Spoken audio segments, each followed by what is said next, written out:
Hey everyone, it's Fitz with your Power Talk after Kansas State's incredibly disappointing performance against Arizona State, 24 to 14. And I don't know if I have any great wisdom.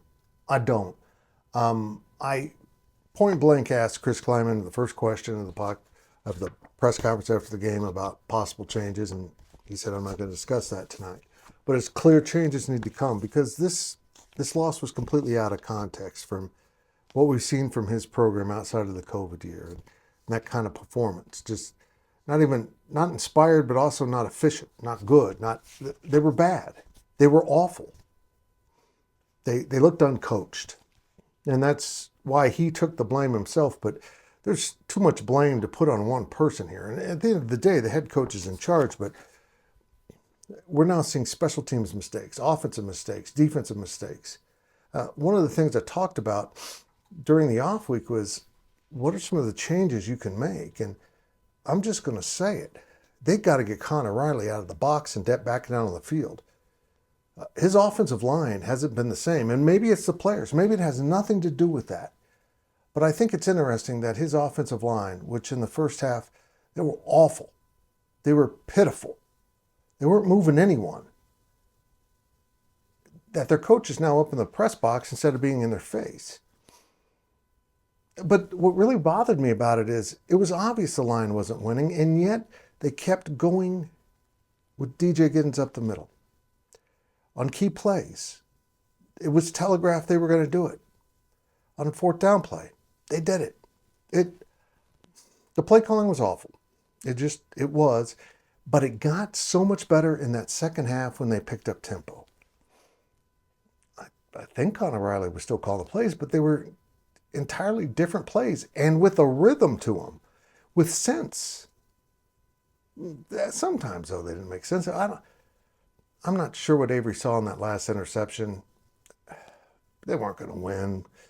I go back to that horrendous penalty at the start of the game and how insignificant it seems, but I don't know where they came up with the defensive holding on a man, Damian Ilalio, being double teamed, pushed back down on the field. He wasn't involved in the play. The linemen were engaged with him. They weren't trying to leave, and he was holding on to it. I still don't know what the penalty call was. And it seemed important at the time. Maybe it was to hold him to a field goal as opposed to getting a touchdown. But that was the kind of night. When K-State thought they'd done something right, there was a penalty, something went wrong.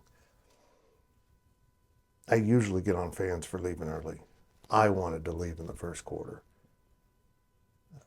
It's my job to be there, so I stayed. But I would have left if I had been in the stands. I would have left. They don't deserve your passion if that's the lack of passion they want to put out there. This wasn't just because of the head coach.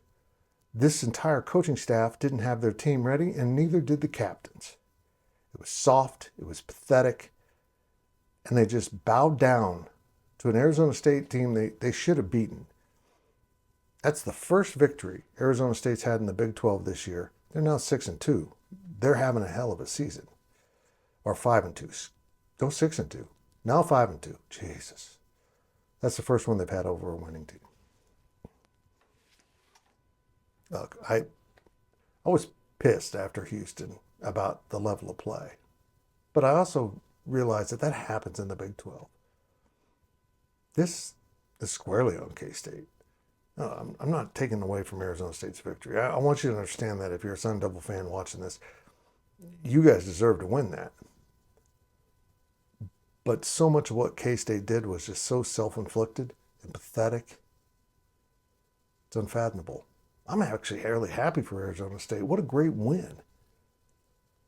But instead of playing like a team that was contending for a Big 12 title still, which they were until this loss, they played closer to the 1989 team that went to Arizona State in Bill Snyder's first game and got their asses kicked 31-0.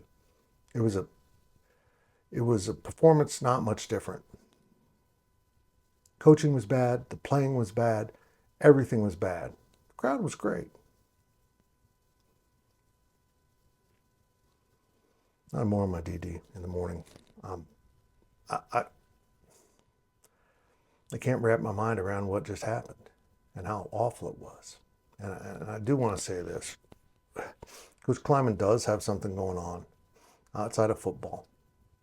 Much more important. It's not directly in his household, but it's bad, and it's within the immediate family. So send prayers to him. He was really upset after the game. I think he feels like all of that is causing him to fail the team. But when someone's injured, which is kind of what he is right now, other people have to pick up the slack. Man, 24-14. Congratulations, Arizona State.